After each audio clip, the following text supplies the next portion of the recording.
السلام علیکم ورحمۃ اللہ وبرکاتہ۔ ناظرین و سامعین، استقبال ہے آپ کا ہمارے یوٹیوب چینل دیار تھانوی پر۔ آج آپ حضرات کی خدمت میں ایک اہم سوال کا جواب لے کر کے حاضر ہوا ہوں۔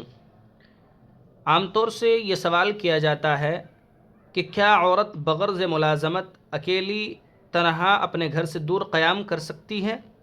اس سلسلے میں شرعاً جواب عرض یہ ہے، ملازمت کی غرض سے عورت کا اکیلی اپنے گھر اور اپنوں سے دور اندرون ملک یا بیرون ملک مستقل قیام ناجائز ہے، چاہے کتنی ہی شدید ضرورت کیوں نہ ہو۔ ہاں، اگر اس کے ساتھ کوئی محرم رشتہ دار بھی ہو تو ایسی صورت میں وہ غیر وطن یا وطن میں اپنے گھر اور اپنوں سے دور مستقل قیام کر سکتی ہے۔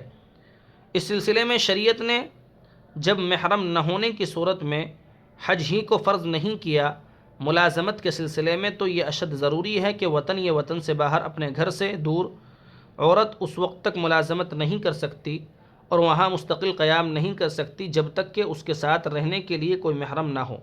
حضرت عبداللہ ابن عمر رضی اللہ تعالی عنہما کی روایت ہے، عن النبی صلی اللہ علیہ وسلم قال لا يحل لامرأة تؤمن بالله واليوم الآخر ان تسافر میسرة 3 لیال الا ومعها ذو محرم۔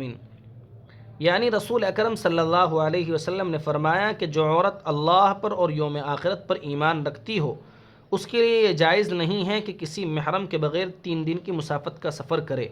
تو جب 3 دن کی مسافت کا سفر کرنے کی اجازت نہیں ہے تو مستقل ہاسٹل میں قیام کرنے کی اجازت کیسے مل جائے گی؟ آپ کو یہ ویڈیو کیسی لگی کمنٹ میں تبصرہ ضرور درج کریں، اور اس طرح کی علمی تحقیقی ویڈیو سننے کے لیے ہمارے یوٹیوب چینل دیار تھانوی کو سبسکرائب ضرور کر لیں۔ شکریہ، جزاکم اللہ خیرا و احسن الجزاء۔